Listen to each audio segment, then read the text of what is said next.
Oke, King, waktu kita 1 jam ya, King. Cukup 1 jam atau secukupnya lah ya. Karena aku lihat kau nanti mau apa, bertele-tele. Awak pun kasihan sama lah ini, nanti drop pula. Oh, tenang, King. Tuh, udah minum obat aku, minum apa, jamu Cina. Oh, pantas. Tenang, King. Dari sini sih. Mantap itu. Oh, mantap, King. Iyalah. Dari mana itu? Tadi pagi aku makan bak kuteh. Enak kali babi dia apa, tapi pakai rempah untuk obat juga itu. Iya, kawan gitu juga sakit perut ya kan, di dokter mahal-mahal ya kan. Enggak baik-baik. Beli di sini sih cuma 15.000 satu botol. Baik katanya dari sini sih. Mujarab kan? Iya. Iya. Karena Cina ini memang jago-jago di obatan dia. Ya kan? Betul. Sabar King ya, tunggu dikit lagi. Oke. Dikit lagi.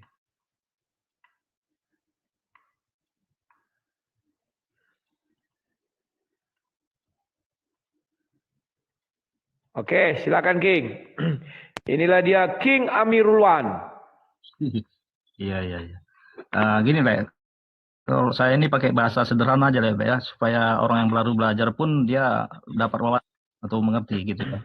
Tidak pakai bahasa-bahasa tinggi, istilah-istilah tinggi. Jadi ini yang saya paham ya tentang firman ya. Kalau firman itu kan ibaratnya suara, keluar dari yang empunya suara, begitu. Jadi kalau belum lagi keluar, itu belum jadikan firman, kan gitu. Jadi istilahnya sebelum jadi firman, itu ruang lingkupnya jadi ilmu, al-ilmu dia. Jadi belum jadi firman. Jadi firman itu setelah dikeluarkan atau dikatakan, jadi gelombang. Jadi firman itu ibaratnya setelah dikeluarkan kata-katanya itu. Tapi kalau sebelumnya belum jadi firman. Jadi di ruang lingkup al-ilmu, artinya pengetahuan yang punya gitu. Begitulah. Jadi versi di Islam itu begitu, Mas Rudi. Firman itu setelah dikeluarkan. Tapi sebelum dikeluarkan itu belum jadi firman sebenarnya. Itu ruang lingkup al-ilmu namanya.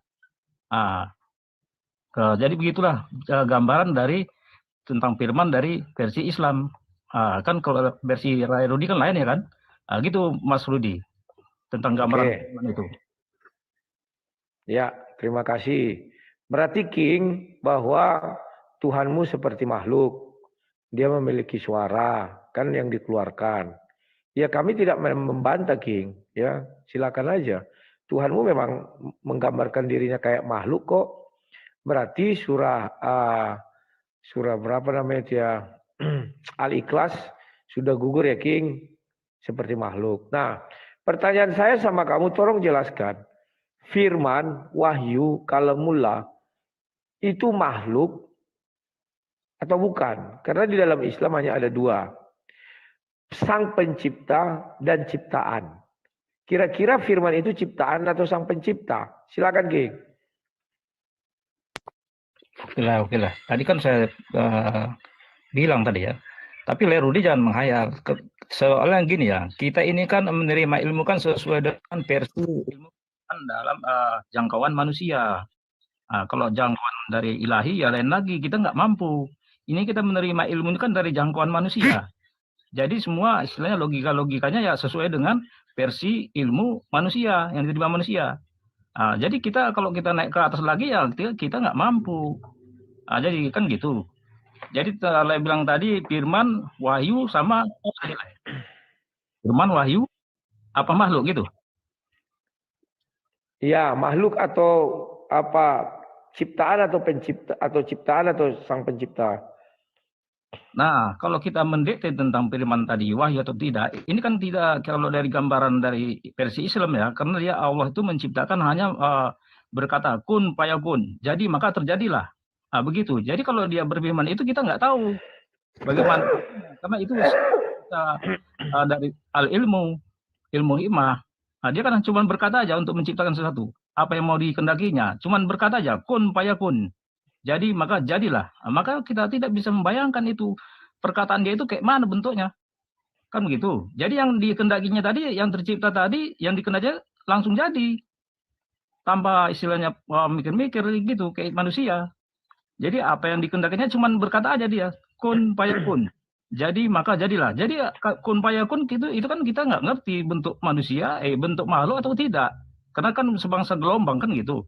Suara atau bagaimana. Itu versinya Tuhan lah. Kita tidak bisa mendekte karena ilmu ketuhanan itu kita tidak sanggup untuk menerimanya. Begitu Mas Rudi. Oke. Justru kau mempertegas Tuhanmu kayak makhluk. Kan kamu bilang gelombang. Bentuknya bagaimana kita nggak tahu. Sama dengan manusia juga kita nggak tahu bentuk gelombangnya. Tetapi memiliki arti ya yang bisa dimengerti oleh manusia. Sebenarnya Tuhanmu itu ya mudah berbentuk makhluk. Nggak usah kau bantah-bantah lagi karena dia bersuara. Kemudian kau bilang dia mencipta kun fayakun jadi maka jadilah. Tolong kau tunjukkan saya satu ayat Al-Quran. Di mana dia mencipta dengan menggunakan kalimat kun fayakun sebagai bukti dia adalah maha pencipta. Hanya dengan firman-Nya. Silakan. Oh ya, kalau masalah itu ayat terlalu jauh kali, Mas Rudi. Kan sudah saya bilang tadi ya, ini sesuai dengan ilmu dari Al-Quran juga. Dia hanya mengatakan kun fayakun. Jadilah. Jadi kalau saya terus terang ya tidak menghafal semua Al-Quran, tapi sebagian. Mas Rudi tadi pun istilahnya sudah membayangkan, memikirkan tentang ayat Al-Ikhlas tadi ya, yang dimaksud tadi dalam ayat itu kalau diterjemahkan walam yakul lahu kufuwan ahad, yang artinya dan dia tidak ada yang menyerupainya dan tidak ada yang setara dengan dirinya. Itu sudah jelas. Tidak ada yang menyerupai dia dan tidak ada yang setara dengan dia, itu maksudnya. Jadi sudah jelas tidak bisa digambar-gambarkan ataupun mensetarakan dengan dia. Sedangkan Le tadi istilahnya sudah mensetarakan dengan makhluk. Itu sudah gagal mikir jadinya Le.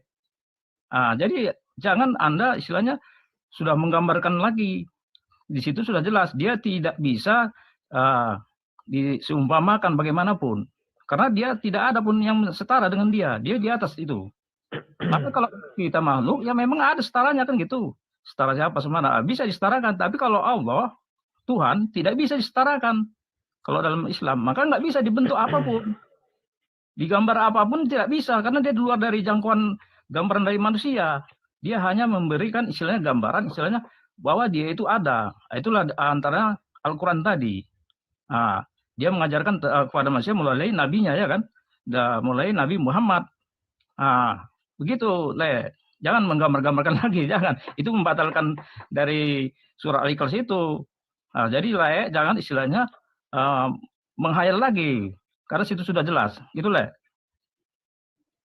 Oke, terima kasih, King. Saya tidak pernah menggambarkan, King. Saya beri kamu kebebasan. Kamu yang menggambarkan tadi, suara kamu bilang. Gelombang. Ya sudah, kamu nggak usah malu mengakui bahwa manusia ini diciptakan serupa dan segambar dengan Tuhan. Dan kau semua yang kau definisikan tadi yang seperti manusia.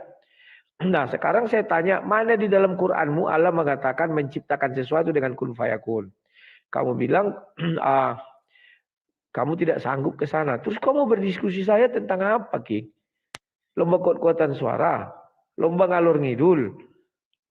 Kalau memang benar kau paham Al-Quranmu, tak satu pun di dalam Al-Quran Tuhan menciptakan sesuatu dengan cukup berkata kun fayakun. Tidak ada ayatnya. Tidak ada. Tapi kalau dia memberitakan aku mencipta sesuatu dengan kun fayakun, ada. Tapi buktinya dia mencipta itu tidak ada. Contoh misalnya di tempat kami.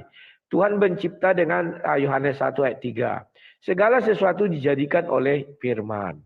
Maka kami merujuk kepada Kejadian 1 ayat 3. Berfirmanlah Allah jadilah terang, maka terang itu jadi. Itu tanggung jawab kami. Tanggung jawab iman kami. Ini loh buktinya. Nah, sekarang tanggung jawab imanmu. Sampai dunia kiamat, tak kau temukan di kitab sucimu Tuhan menciptakan satu benda pun. Atau satu makhluk pun menggunakan kata kun fayakun. Buktikanlah. Silakan Ki. Nah, jadi Mas Rudi ini menghayal bebas lagi. Yang saya masuk tadi itu menggambarkan itu menggambarkan itu dalam versinya pengetahuan manusia supaya diterima versinya manusia, kan gitu, kemampuan manusia, bukan sesungguhnya. Kan sudah saya bilang tadi, kalau sesungguhnya kan kita nggak tahu bagaimana gelombang suaranya itu kun fayakunnya itu bentuk makhluk atau tidak. Karena dia kan sudah menginginkan sesuatu cuma hanya berkata kun fayakun. Jadi misalnya begini, bumi atau bilang tadi terang. Jadilah terang, maka jadilah. Nah, begitu. Jadi perkataan dia itu makhluk atau tidak, ya kan kita nggak ngerti, Le. Cuman yang kita ngerti kan benda yang sudah diciptakan dia itu terang. Muncul terang itu. Itulah diciptakan namanya. Cuman dia berkata saja, jadilah terang, jadi. Kan begitu. Jadi bukan kita menghayal, Le. Versi kita itu menangkap signal ilmu pengetahuan begitu, versinya ilmu manusia. Tapi kalau versinya Tuhan kita naik ke sana lagi, kita nggak sanggup. Saya bilang tadi, kalau kita mengukur ilmunya Tuhan, kita nggak sanggup. Jadi yang kita sanggup itu memang sampai kita harus mengerti versinya manusia. Maka Tuhan itu pun berbicara ya sesuai dengan versi manusianya. Seperti begini ya, Tuhan menjumpai Nabi Musa, dia berbahasa Ibrani. Tuhan menjumpai Nabi Muhammad sesuai dengan bahasa dia, daerah dia, bahasa Arab. Begitu. Jadi Tuhan aja pun menyesuaikan bahasa makhluknya. Begitu, Le. Oke, terima kasih, King. Lagi-lagi kamu mengungkapkan bahwa Tuhanmu itu memang serupa makhluk. Maka harus digambarkan dengan manusia agar bisa dimengerti oleh manusia. Kalau kami terang-terangan mengatakan bahwa firman Tuhan kami itu adalah sebuah gelombang suara yang diucapkan oleh Tuhan dan mampu didengar oleh manusia dan memiliki arti. Kalau kalian bilang, nggak bisa digambarkan, buktinya bisa kalian tuliskan. Bagaimana sesuatu yang nggak bisa kau gambarkan, bisa kau tuliskan? Artinya kau sedang bermimpi. Artinya kau yang berhayal. Karena orang berhayal itu dia tidak ada kejadian, tapi dia mampu menuliskan. Tapi kalau orang bicara fakta, dia mendengar, dia mengerti, dia nuliskan. Berarti dia memang mendengar gelombang suara. Paham itu. Yang kedua, mengenai kun fayakun, tidak akan kau temukan di dalam kitab suci Al-Quran cara Tuhan menciptakan langit dan bumi dan segala isinya dengan kun fayakun. Tidak ada itu. Tapi ada di Al-Quran dikatakan masa sekian diciptakan ini, masa sekian diciptakan ini. Hanya rentetan, tidak ada katakan masa sekian diciptakan kun fayakun, jadilah daratan. Tidak ada itu. Kalian itu kasihan aku melihat kalian, tidak kritis. Karena memang betul kalau kalian kritisi agama kalian bahaya. Kalau kami bebas, kami kritisi agama kami, dikritisi orang, kami mencari jawabnya. Tidak lantas ke kantor polisi melaporkan orang yang mengkritisi kitab kami. Tidak. Kau buktikan ada enggak Tuhanmu berkata, kun fayakun jadilah daratan. Atau apalah. Silakan.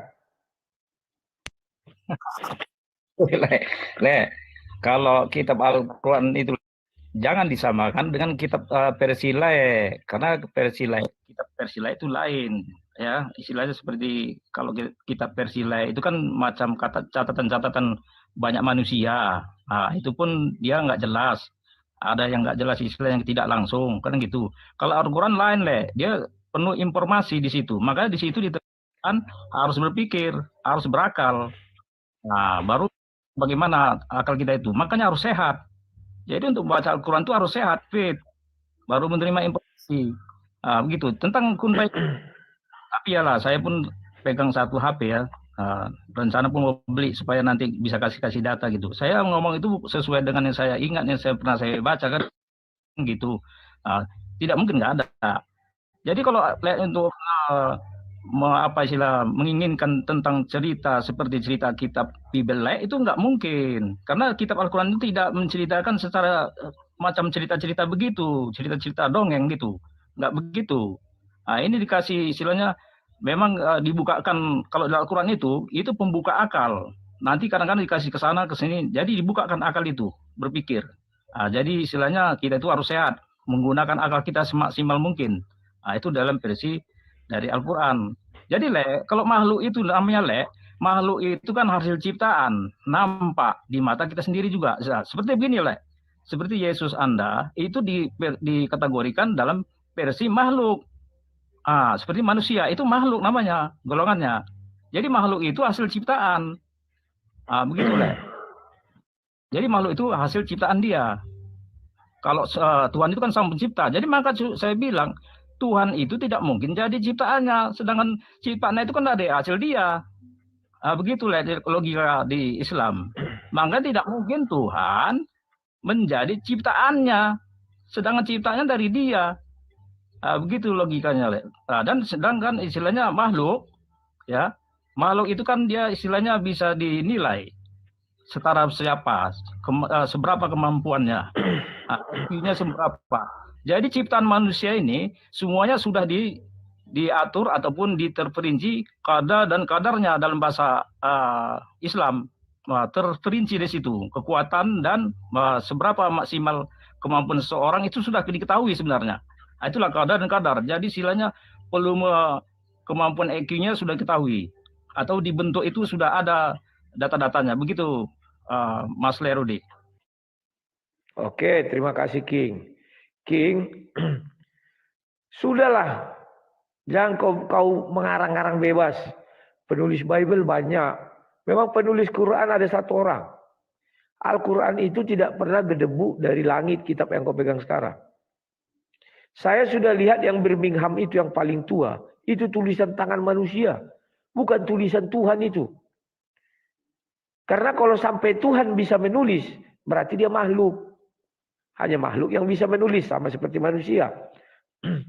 Kan begitu kalau analisa kalian. Bahkan kalau saya tanya orang Muslim, Tuhanmu punya otak apa enggak? Sampai hari ini mereka menjawab enggak punya otak. Karena bukan makhluk. Jadi saya bingung, entah bagaimana lagi mau bertanya. Ya, kemudian King, kitab yang kau pegang sekarang itu, jujur itu bukan Quran. Kalau kau baca itu mushaf aja lah, aku bilang. Di dalam Al-Quran itu dikatakan kitab yang sesungguhnya kitab ditaruh di dalam diri Nabi Muhammad. Ya, makanya dia bukan makhluk. Kalau menurut kalian, saya nggak tahu apakah Quran itu makhluk apa enggak, nanti kau jawab ya. Kemudian, kau mengatakan Al-Quran penuh informasi. Itu kitab suci atau kitab informasi? Kayak Yellow Pages kulihat. Atau Wikipedia. Wikipedia itu adalah buku elektronik yang pusat informasi. Kalau dibukukan itu menjadi kitab informasi. Yellow Pages itu dibukukan. Itu kitab informasi. Seluruh nomor telepon. Kan begitu. Berarti Al-Quran ini kitab informasi apa? Wah, seluruh alam raya. Enggak, mana mungkin. Seluruh alam raya hanya berjumlah 6.000 sekian ayatnya. Hanya informasi tentang apa? Kedatangan Muhammad mungkin ya. Itu kitab suci. Kalau kita informasi bukan kitab suci. Yellow Pages itu enggak kitab suci. Wikipedia enggak kitab suci. Ya. Dan jangan kau katakan Al-Quran bukan kitab sejarah. Sejarah. Cuman enggak lengkap. Karena di situ ada disuruh menceritakan kisah Idris, kisah Ismail, kisah Musa, kisah Ibrahim, disuruh. Tapi enggak lengkap. Kitab sejarah yang enggak lengkap. Dikatakanlah dari Tuhan. Tuhan kitabnya lengkap. Contoh apa? Bible. Ketika kau bicara tentang Abraham. Lebih lengkap dari Al-Quran yang hanya beberapa kata-kata aja. Abraham, Ibrahim. Aduh, sudahlah. Kau bilang nggak bisa dibandingkan. Memang nggak sebanding. Kitab kami isinya banyak. Kitab kalian hanya 6.000. Bagaimana yang 6.000 mengoreksi yang 30.000? Bagaimana yang 6.000 bisa melebihi yang 30 ribuan lebih? Itu sebuah mimpi, King. Bangunlah, kita hidup di alam nyata. Kemudian kau bilang,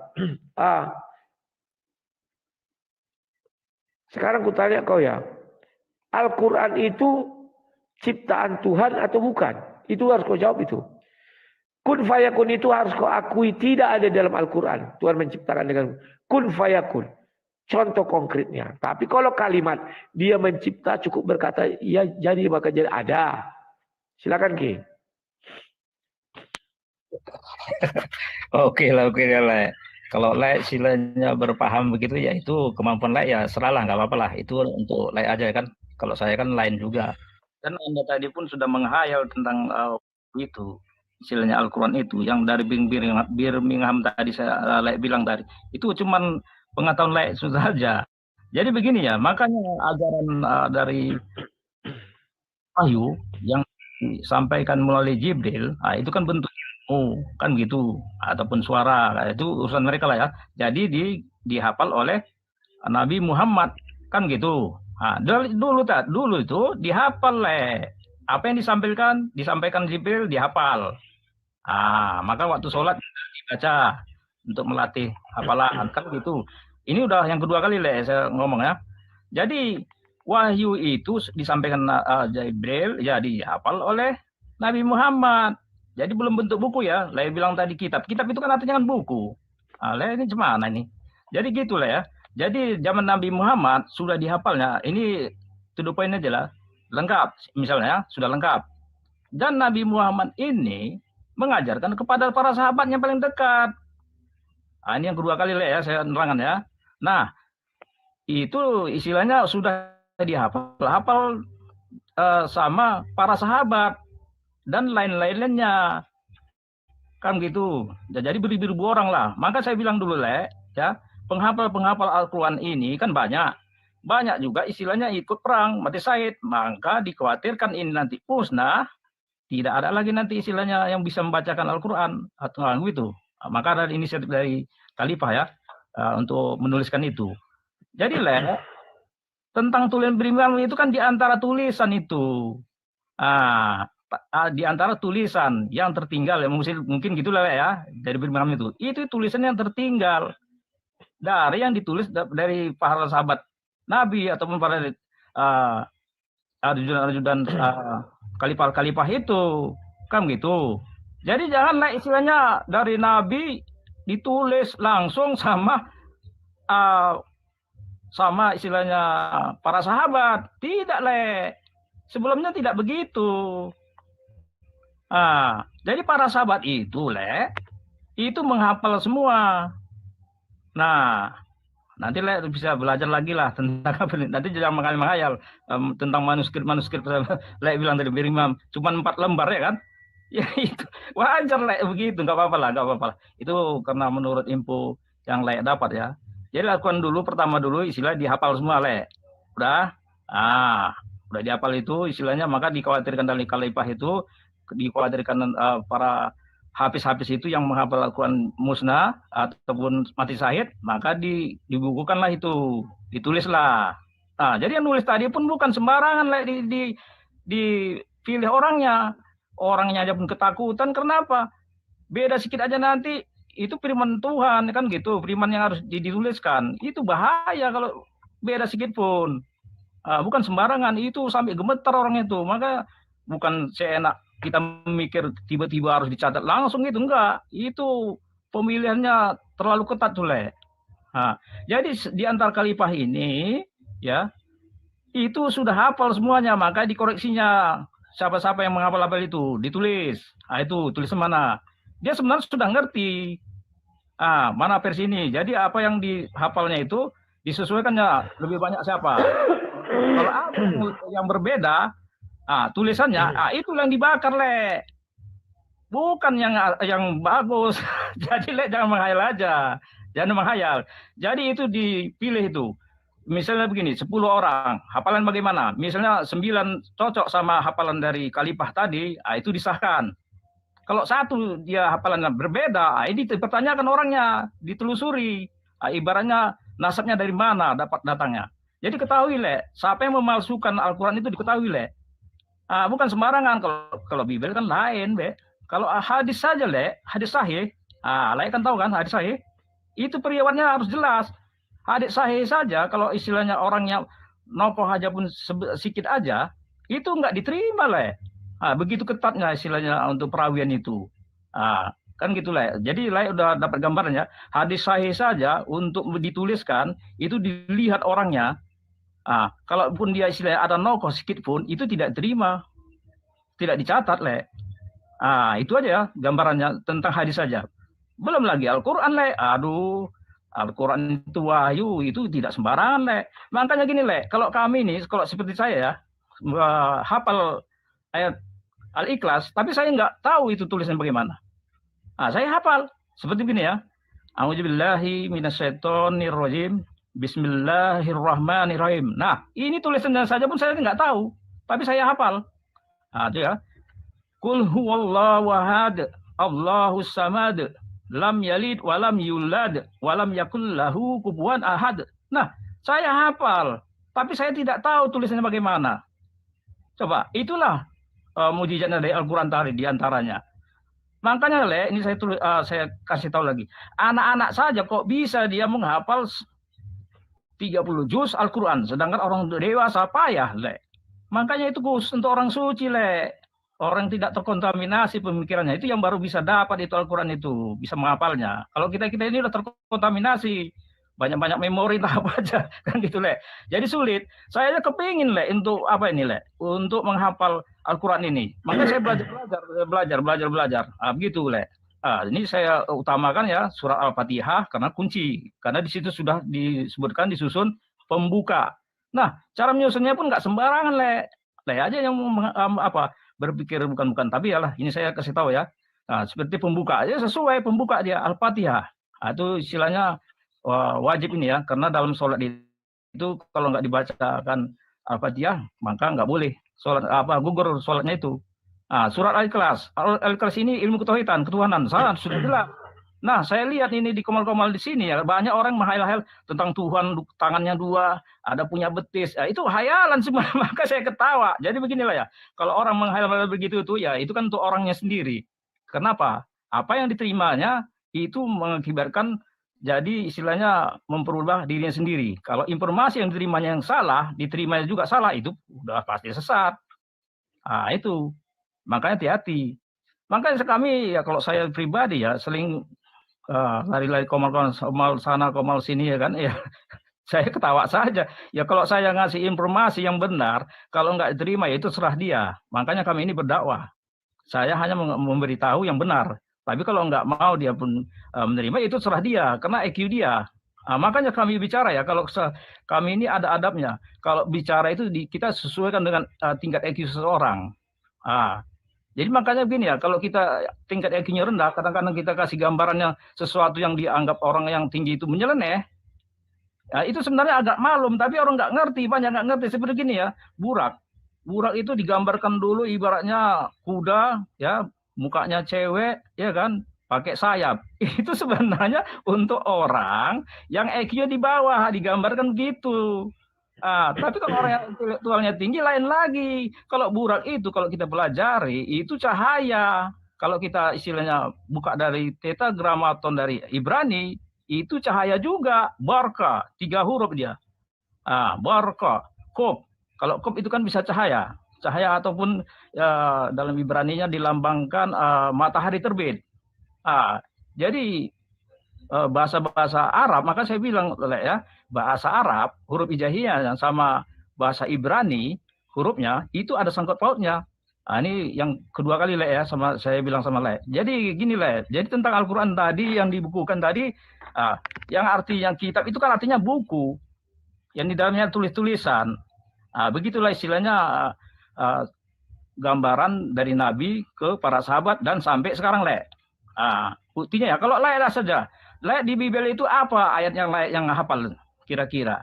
Apakah ada hafalan yang istilahnya yang memang dia tidak meleset dari hafalan itu? Silakan Tolong dijawab, Al-Quran itu ciptaan atau bukan? Oh ya, Al-Quran. Al-Quran ini bentuknya dalam kitab sekarang ini atau bentuknya istilahnya begini ya. Oke. Kalau Al-Quran ini kalau mengertikan sebenarnya ya itu kan Al-Quran itu diantaranya maknanya kan diterangkan. Kalau Al-Quran ini aslinya kalau dijelaskan di alam semesta Al-Quran ini, kalau tintanya pun selautan, kalau dituliskan semua, itu kan nggak akan cukup Nggak tanya. Yang bertanya Al-Quran itu kan saya kasih tahu kan gitu. Al-Quran itu ciptaan atau bukan? Nah, sekarang kalau memang dia istilah Al-Quran yang kita kitab ini ya kan ciptaan lah namanya, makhluk, Oke. Gitu, Oke, Oke, terima kasih. Ya. Aduh, sakit apa aku nih? Hafal Bibel atau enggak? Silakan.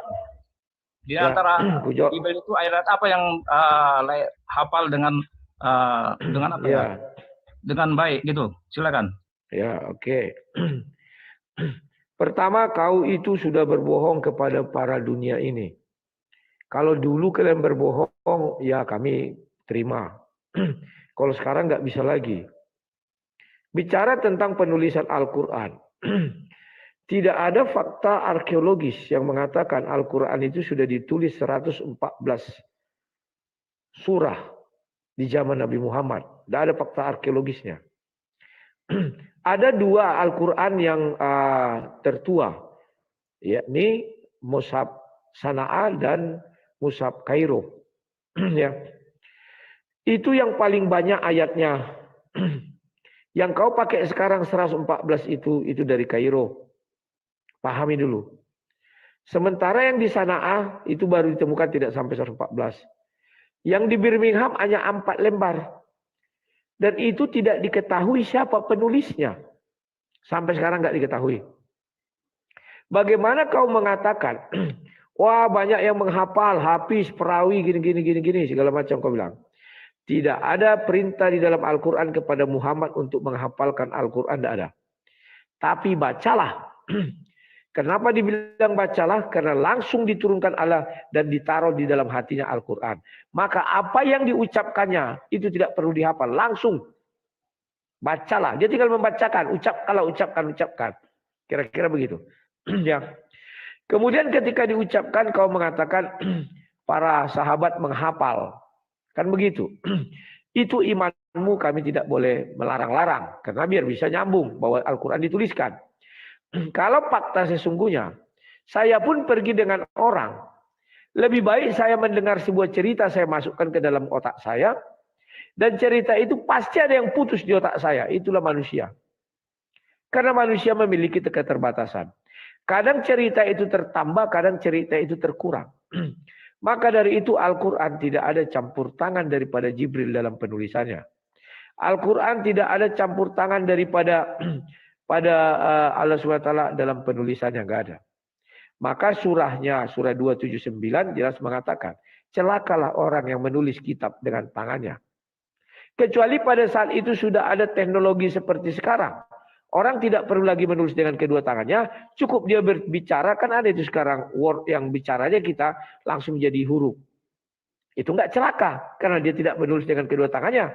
Tapi dengan berbicara, maka muncullah dia. Pahami dulu itu. Al-Quran itu ditulis bukan diucapkan Muhammad jadi tulisan. Lebih hebat kita sekarang. Ucapan kita bisa langsung jadi tulisan. Makanya jikalau sekarang kita menciptakan kitab suci, Al-Quran mengatakan itu tidak celaka. Karena tidak ditulis dengan 2 tangan. Tapi dengan ucapan. Paham tak? Hebatnya teknologi daripada kafir-kafir ini ingin membatalkan itu. Ya berarti ini bisa kitab suci dong. Sekarang kami buat kitab suci sebanyak-banyaknya. Tidak dengan kedua tangan. Cukup berbicara. Maka dia jadi tulisan. Print, keluar. Tidak ada campur tangan di situ. Ya, ngeprint pun tinggal bicara. Print, keluar. Paham ya? Tidak ada kami, tidak sekarang ini sudah makin canggih. Kemudian, kau bilang itu anak kecil bisa menghafal. Ya. Kalau itu menurut iman kalian silakan, kami tidak pernah melarang. Dan memang saya lihat begitu. Faktanya saya akui. Tapi tidak untuk yang zaman-zaman dahulu. Sekarang karena sudah dibukukan.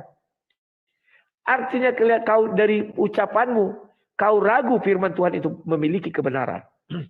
Bahwa di surah 15 ayat 9 dikatakan Allah memelihara Al-Quran itu.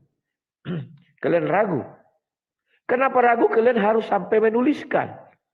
Kalau tidak ditulis pasti hilang. Pasti ya. Kan begitu. Kalau kalian bilang, wah banyak penghafal. Ya ngapain dituliskan? Tapi banyak yang mati. Loh, kalau Tuhan memelihara yang mati ini, tidak akan pernah mati. Sampai turun ke orang lain. Turun lagi ke orang lain. Tapi kalian sanksi dengan Tuhan kalian akan mampu menjaga dan memelihara yang secara lisan. Hafalan. Kalian aja sanksi. Maka hafalan itu harus dituliskan. Sampai sekarang saya tanya siapa penulis sapi betina, tidak ada yang bisa jawab. Tidak ada yang bisa jawab. Hanya mereka bisa mengatakan 4 penulis Al-Quran. Zaid bin Sabit, Syanu. Sampai hari ini kutanya, mana tulisan Zaid bin Sabit? Tidak ada. Terus kau bilang, oh yang tidak sesuai dibakar. Bukan. Yang sudah ada di kanon zaman Utsman. Biar jangan terjadi perselisihan. Dibakarlah itu. Itu kan untuk menghilangkan jejak. Sehingga kalian tidak punya bukti otentik, tapi kalian mengatakan di pikiran orang inilah yang asli. Otentiknya mana? Enggak ada. Siapa bisa melihat pikiran manusia? Enggak ada. Paham enggak itu? Bahkan ada saya tanya, katanya ditulis di kulit sapi, ada ditulis di pohon pelepah pohon, ada ditulis di kulit-kulit. Mana barang itu sekarang? Jawabannya untuk menghilangkan barang bukti, terbakar museum di Arab pada tahun 1200. Selesai. Mana bisa begitu? Katanya Allah melindungi, kok nggak dilindungi bukti-bukti itu? Bagaimana kita mau mengatakan itu adalah asli? Siapa bisa menjamin? Al-Quran kan diturunkan di dalam hati Nabi Muhammad. Siapa yang bisa menjamin sudah 100% apa yang di dalam hati Nabi Muhammad tertuang di dalam Quran? Tidak ada yang bisa menjamin. Kenapa? Karena hadis menentang hal itu. Itulah sebabnya. Tidak ada firman Tuhan di dalam Al-Quran, ada di hadis. Artinya apa? Belum seluruh isi hati Nabi Muhammad tertuang di dalam Al-Quran mengenai firman Tuhan. Belum semuanya. Dan belum semuanya habis menuangkan isi Al-Quran di dalam Al-Quran. Isi hati Nabi Muhammad. Maka ada terdapat di dalam hadis ayat-ayat yang firmannya dari Tuhan. Banyak. Bukan hanya satu. Bukan hanya ketika peristiwa Isra Mi'raj. Bukan ketika pokoknya banyak. Itulah sebabnya orang Muslim mendapat fakta bahwa Ibrahim disunat. Umur berapa ya? Kalau di Islam kalau nggak salah aku 80 apa 90 ya. Kenapa tidak terdapat di Al-Quran? Dari mana Muhammad tahu? Peristiwanya itu jauh sebelum Muhammad lahir. Tentu dari firman Tuhan. Nah firman Tuhan itu kenapa ada di hadis? Tidak ada di dalam Al-Quran. Artinya tidak 100% dari hati Nabi sudah masuk ke dalam Al-Quran.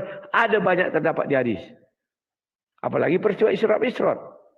Al-Quran hanya menjelaskan pada pernah kami begini dulu. Ada kan ayatnya itu kan?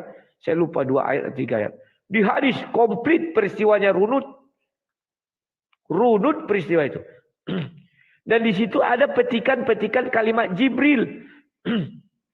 Artinya apa yang diucapkan Jibril adalah firman Tuhan. Karena dia adalah penyampai firman Tuhan. Ketika sampai di langit 1.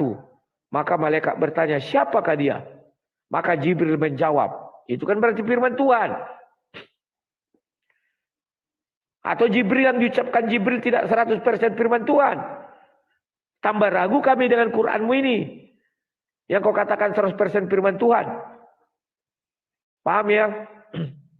Kalau dulu kau bisa bercakap bohong besar. Sekarang nggak bisa. Kemudian kau bilang perawi. Kau koreksi. Saya ambil dua hadis.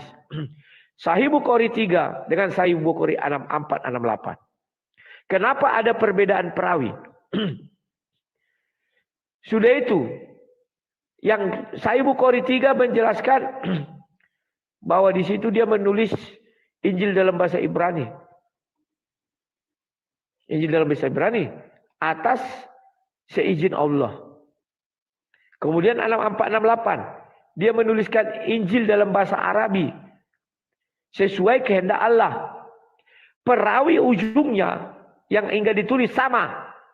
Kenapa hasil akhirnya 2 cerita yang berbeda? Apakah dia mendengar 2 cerita?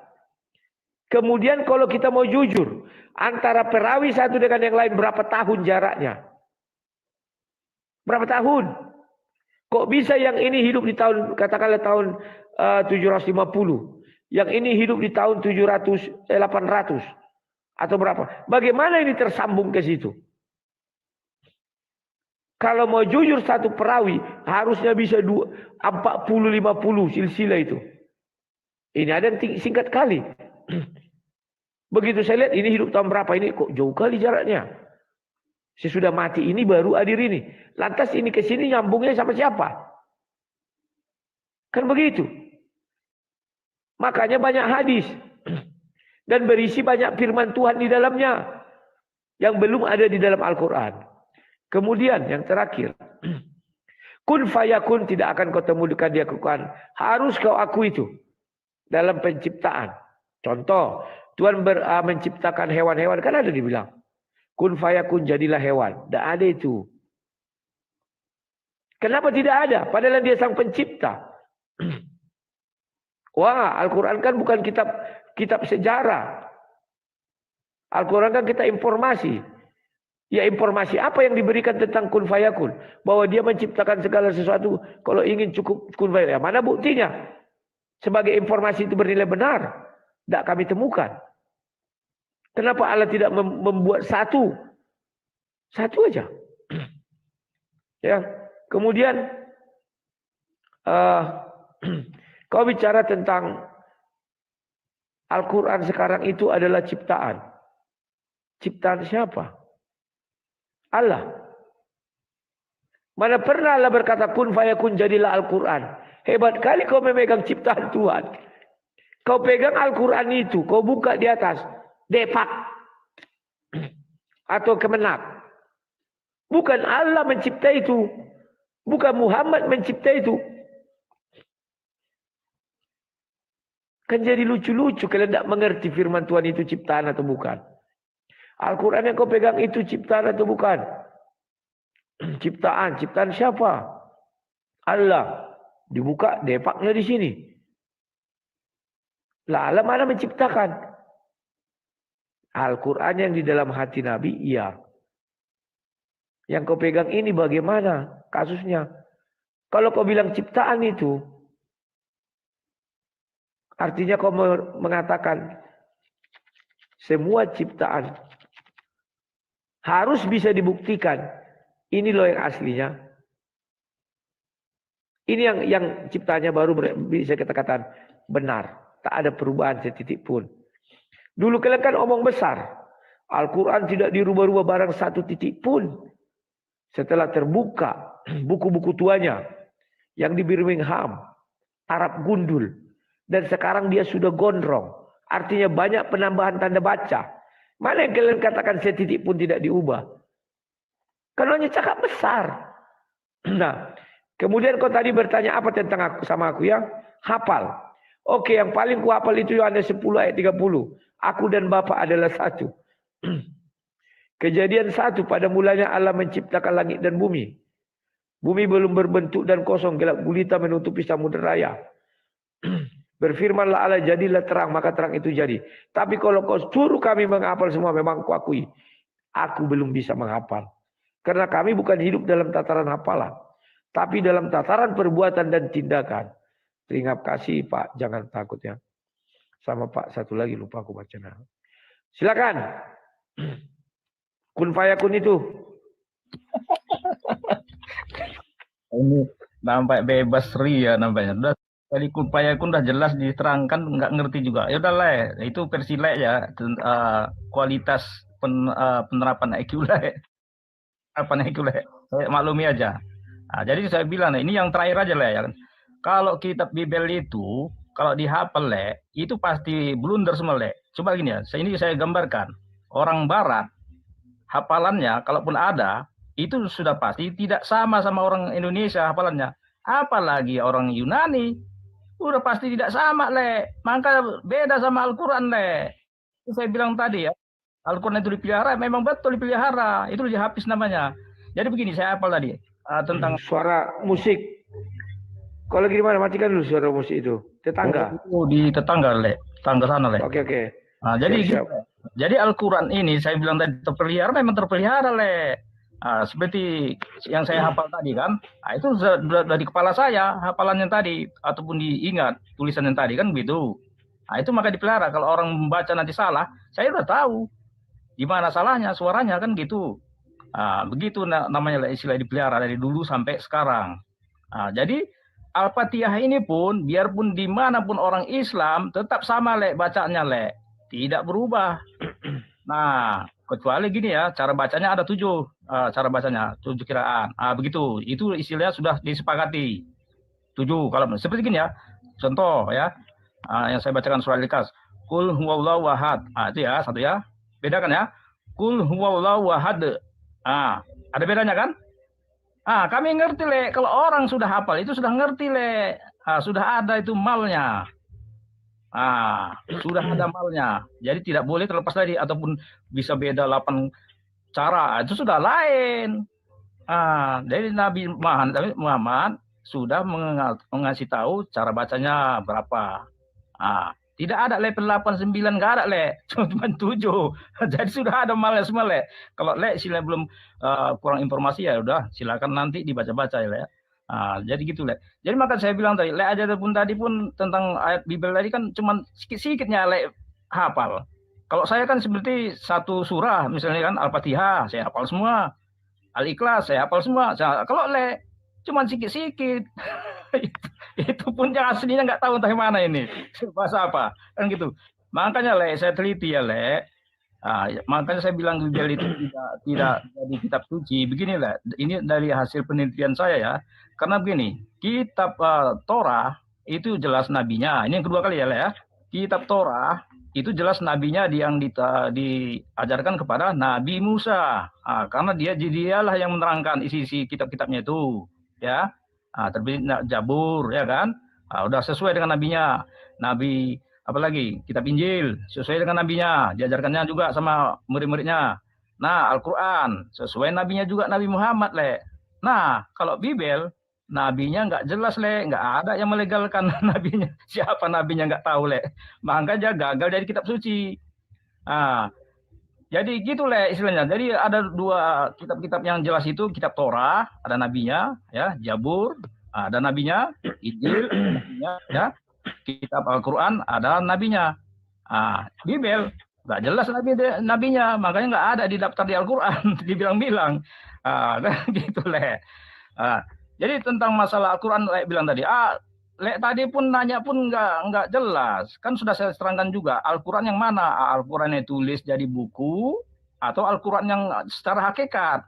Kalau secara hakikat kan sudah saya bilang tadi, kalau diturangkan pun dituliskan pakai tinta air selaut, itu tidak akan cukup. Itu Al-Quran hakikat, Tapi kalau Al-Quran yang bilang tadi dalam bentuk buku yang ditulis manusia, itu memang makhluk, Jadi hasil ciptaannya semua yang ada di alam semesta ini, walaupun gaib, tidak nampak bagi manusia, itu yang diciptakan itu namanya makhluk, Kategorikannya makhluk. Jadi begini, termasuk malaikat itu kita tidak nampak kan, itu gaib namanya. Malaikat gaib, iblis gaib. Kan nggak tahu iblis bentuk kayak mana kan, cuman makanya harus ada. Makanya kami umat Islam itu harus percaya sama yang gaib syaratnya. Kalau kan nggak tahu ya, cuman ngomong-ngomong aja bentuk iblis mungkin nggak tahu juga udah pasti. Cuman kan meyakini juga ada iblis. Bentuk kan nggak tahu. Malaikat bentuknya nggak tahu, cuma bayang-bayang bersayap, kan gitu kan. Kita kan nggak tahu, nggak nampak kita. Walaupun dia berkeliaran di sekitar kita, kita nggak tahu, nggak nampak. Padahal dia ada. Makanya kami meyakini gaib-gaib itu udah pasti ada.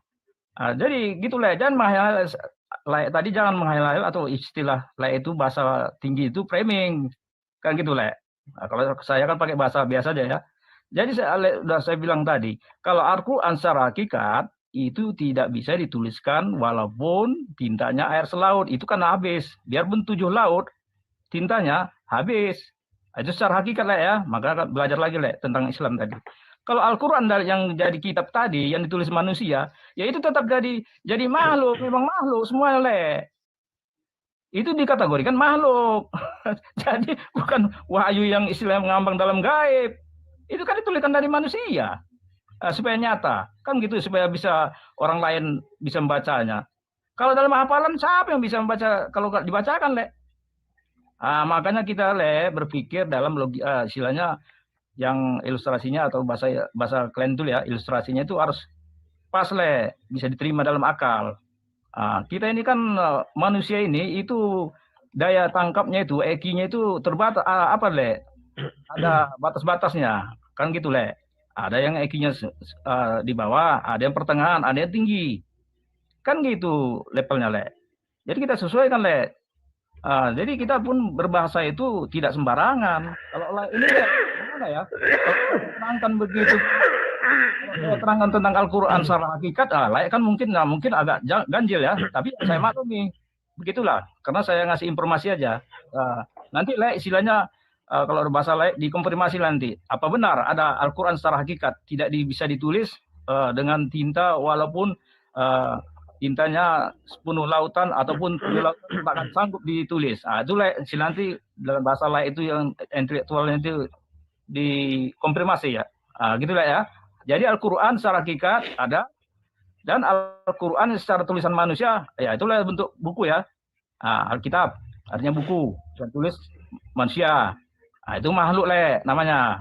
Semua ciptaan Tuhan itu makhluk le. Begitu le ya. Makasih le. Oke, terima kasih. Saya mulai dari belakang. Al-Quran cetak adalah makhluk. Dan kalian percaya kepada Al-Quran. Kan ada itu 5 rukun iman, 5 rukun Islam, 5 rukun iman. Lucu kali kau percaya pada makhluk. Gimana? 6 rukun. 6 rukun iman, 5 rukun Islam. Ya. Berarti kau percaya kepada makhluk, memuliakan makhluk. Siapa yang menciptakan makhluk itu? Bukan Allah.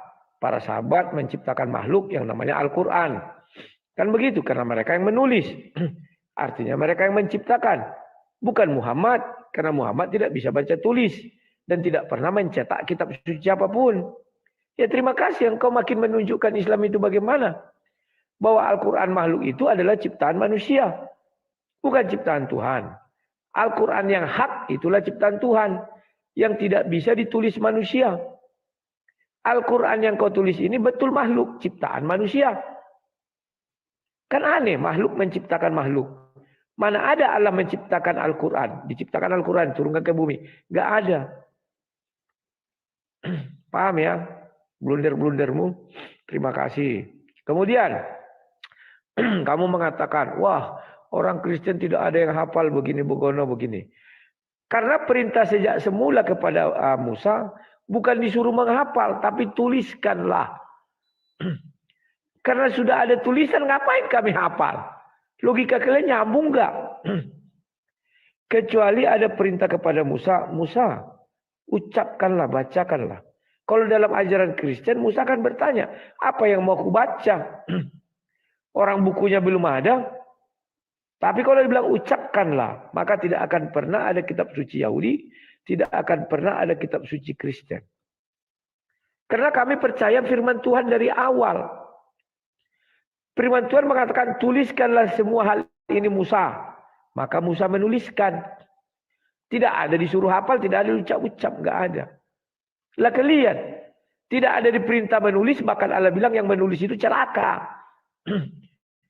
Lantas kalian tulis sendiri. Kan lucu. Masa kalian nggak percaya pada Tuhan? Buktinya kalian selalu bangga kalau Al-Quran dibakar dari seluruh dunia atau dimusnahkan. Al-Quran tetap masih ada karena banyak yang menghafal. Sekarang kalian bisa bicara besar. Faktanya kalian tuliskan. Paham tidak maksudku? Kalau memang ucapan besar kalian itu berlaku sampai kapanpun. Ngapain kalian bukukan Al-Quran? Kan begitu. Wah, iya kan sudah ada yang mati. Tahu kalian sudah ada yang mati. Kalau Tuhan memelihara, biarpun ada yang mati. Bisa juga itu. Kemudian, Al-Quran terpelihara kau bilang. Ya. Saya geli melihat kalian terpelihara ini. Terpelihara bagaimana? Yang aslinya aja nggak ada. Apa sih arti terpelihara? Bisa dibuktikan keautentikannya. Kalau nggak bisa dibuktikan keautentikannya buat apa? Itu bukan asli. Loh tapi banyak hafiz. Al-Quran Zaid bin Sabit tidak ditemukan sampai hari ini. Yang kalian pakai Al-Quran Kairo 1924. Paham enggak? Apakah dibangkitkan lagi hafiz itu? Untuk menuliskan yang 1924. Bukti arkeologi Al-Quran itu asli tidak ada sampai hari ini. Hanya 4 lembar. Birmingham yang paling tua. Bisa kalian mengatakan yang 144 surah ini asli. Bagaimana caranya? Oh banyak yang menghafal. Yang menghafal sudah dibukukan dan sudah mati. Yang dibukukan sudah hilang. Lantas kan terputus. Sesudah itu jumlah ayat dalam Al-Quran tahu nggak kau? Ada 7 jenis. Oh ya, itu kan hanya cara bacanya. Mau cara baca, mau cara apa berbeda. Berbeda tetap berbeda. Ada yang mengatakan 6.236. Ada yang mengatakan 6.214. 6.323 macam itu 7 biji. Kan jadi lucu-lucu. Kemudian kalau Taurat diturunkan kepada Musa, Injil kepada Isa, Al-Quran kepada Nabi Muhammad, lantas Kristen diturunkan kepada siapa? Kan sudah jelas ayatnya. 5 kitab Musa. Sesudah itu lanjut ke Joshua. Lanjut terus. Yeremia ya jelas siapa penulisnya Al-Quran. Sampai detik ini tidak jelas siapa penulisnya. Muhammad tidak pernah menulis. Musa diperintahkan menulis. Muhammad tidak pernah diperintahkan menulis. Dan dia tidak tahu baca tulis. Boleh dikatakan Quran itu adalah karya tulis daripada para sahabat. Makanya kau bilang itu makhluk. Makhluk diciptakan makhluk, bukan karya, bukan itu ucapan Muhammad, tulisan Muhammad. Kalau Musa itu tulisan Musa. Yosua itu tulisan Yosua. Elia itu tulisan Elia, Yeremia sampai Maliaki. Baru masuk daripada Injil kanonik, Matius, Markus, Lukas, Yohanes dan sebagainya. Penulisan itu diilhami daripada ada ayatnya. Al-Quran, tidak satu ayat pun di Al-Quran menjelaskan bahwa Al-Quran penulisannya diawasi oleh Allah SWT atau seizin Allah SWT atau sesuai dengan kehendak Allah, tidak ada tulis ayatnya. Seperti Sahih Bukhari 3 dengan Sahih Bukhari 6467 mengenai penulisan Injil. Pahami? Lantas bagaimana kalian bisa tahu? Tuhan aja tidak ada menjamin tulisan itu. Yang dijamin itu yang di dalam hati Rasul. Itu yang terpelihara. Ya. Jangan ngarang-ngarang dong bro. Al-Quran. Apa ini? Tidak. Nanti kuaca. Al-Quran cetak itu adalah makhluk. Ya saya setuju aja. Makanya kalian percaya kepada makhluk. Beriman kepada makhluk. Bukan kepada Tuhan. Terus kamu bilang iblis tidak dapat dilihat. Goib. Tuhan juga nggak dapat dilihat bro. Apakah Tuhan sebangsa iblis? Tidak dapat dilihat. Tidak dapat digambarkan. Kau bilang kan siapa bisa menggambarkan iblis? Ya Tuhan pun tidak bisa digambarkan. Dari definisi yang kau bilang, bolehkah aku katakan bahwa Tuhan itu, Tuhan yang kau kenal itu sejenis iblis? Yang tidak bisa digambarkan, tidak bisa dilihat, dan sebagainya. Kan jadi rancu bro. Makanya mengeluarkan definisi itu yang lengkap. Kalau kami bisa kami gambarkan Tuhan kami. Karena dia mengatakan manusia itu diciptakan serupa dan segambar. Makanya dia ngirim Yesus, ya kayak Yesus itulah Tuhan kami. Kenapa susah-susah? Kami tidak pernah membantah. Iblis bagaimana wujudnya?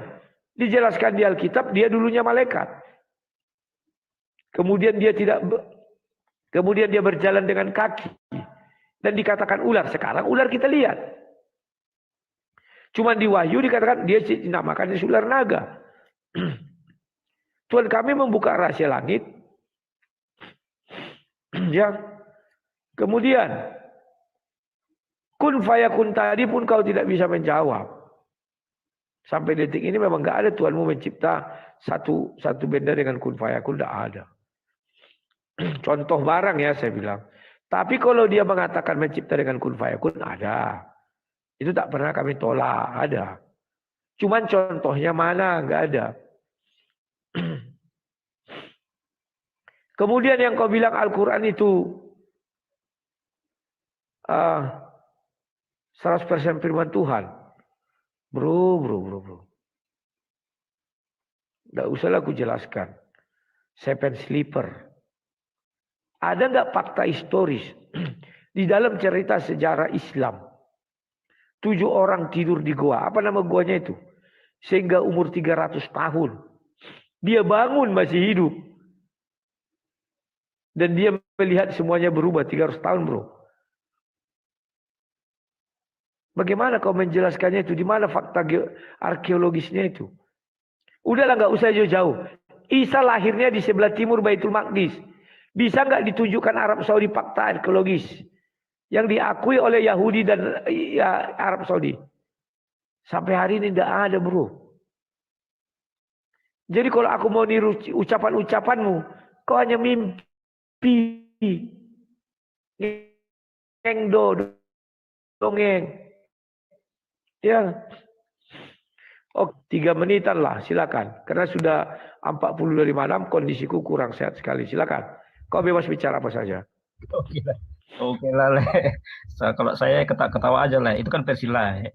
Kadang-kadang, Le, istilahnya membuat label, istilahnya mengambil mal dalam Bibel untuk mensetarakan Al-Quran. Oh, jauh. Kan sudah saya bilang tadi ya. Bibel Le itu dalam sama labelnya hadis sahih itu jauh lagi Le. Kalau untuk label ya, jangankan Al-Quran, hadis sahih saja sama Bibel Le itu jauh kali levelnya ke istilahnya ke autentik istilah bahasa Le ya. Karena nasab-nasab atau perawi-perawinya sudah jelas di situ dari mana si Polan. Tapi kalau Bibel Le seperti ya Matius atau Lukas dari mana itu kadang kata menurut cerita orang, hasil penyelidikan. Gimana itu hasil penyelidikan di cerita? Dan saya tengok macam-macam kayak dongeng, seolah-olah orang yang menulis tadi itu hadir di situ. Gimana itu? Macam dongeng-dongeng saja. Maka saya bilang kitab Bibel itu macam kitab karangan atau dongeng-dongeng. Padahal yang menulis tadi tidak hadir di situ. Ada juga kata-kata Tuhan, kok sekarang menjadi Tuhan? Itu tandanya lah ya. Jadi beda Le. Kitab Le itu beda sama hadis itu jauh kali, hadis sahih jauh levelnya. Mau ke Al-Quran lagi, wah lebih tambah jauh Le. Jadi gitu Le. Le tadi tentang nanya kun bayakun, Le tadi berarti sudah nggak ngerti apa yang saya jabarkan tadi ya. Gitu. Tentang Al-Quran ini Le nampaknya banyak kali menghayal, makanya saya bilang waktu yang kedua kali kenapa kepala Le itu ada seperti keluar asap. Waktu itu Le makin pening memang dan tutup kita. Nah, jadi saya tahu Le kemampuan di bunuh Le itu udah sakit itu. Kenapa? Menghayal bebas, memikirkan istilah hayalan tadi menjadi nyata, begitulah. Tapi nggak apa-apa, Le. Itu versi Le, masing-masing Le ya. Jadi saya hanya menyatakan istilah versi kami begitu. Ya Le pun ya serah Le lah, mau nerima atau enggak. Saya pun istilahnya ya karena Le berbicara begitu ya, saya jadikan juga istilah bacaan sampingan lah atau pengertian sampingan, kan begitu Le.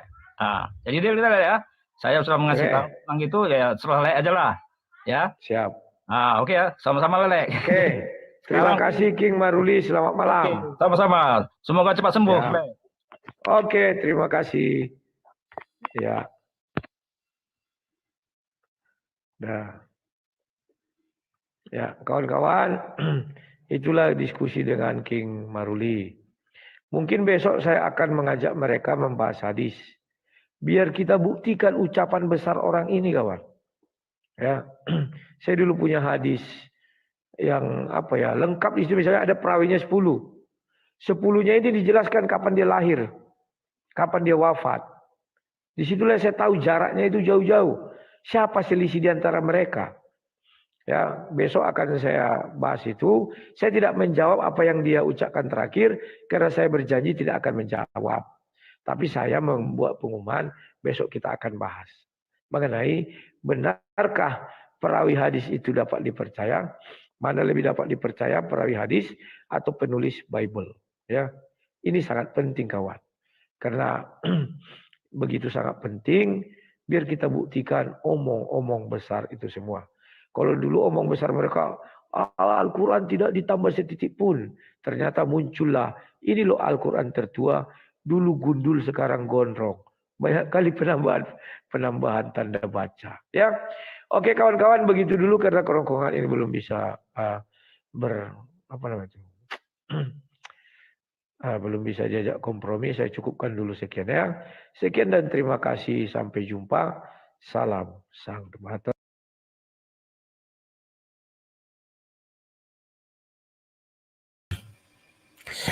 Tes ya kawan-kawan yang di YouTube. Terima kasih atas kebaikan kalian semua ya. Berhubung saya belum fit sekali ya. Nanti mau minum obat biasanya lupa-lupa aku. Saya ucapkan dulu sekian. Kawan-kawan, kalau kalian memiliki berkat yang melimpah, tidak salah kalian berdonasi untuk pembangunan gereja GBI Kairos. Besok saya mau ngajak kalian membantu saya. Kami mau naik atap ya. Kalau kalian mengirim berkat tolong ditulis atap. Karena kalau tidak tertulis atap, maka saya akan gunakan untuk beli semen karena kami juga memlester dan buat listrik. Maka yang saya umumkan nanti adalah mengenai atap ya, atap dulu kawan. Karena kalau sudah selesai atap itu kami sudah bisa beribadah. Jadi mohon sekali lah, karena bulan 4 tanggal 15 biasanya kami sudah beri keputusan mau memperpanjang ruko atau tidak. Takutnya kami bilang tidak diperpanjang, pembangunan belum selesai, diusir kami kawan. Karena sifatnya ruko kan bisnis apalagi di Sudirman. Begitu kami bilang tidak itu dijual ke orang, orang masuk kami ditendang. Ya mohon bantuannya, percayalah kalian tidak akan miskin. Tuhan akan memberkati kalian semua. Sampai di sini, sampai jumpa. Salam sang debater, sehat selalu.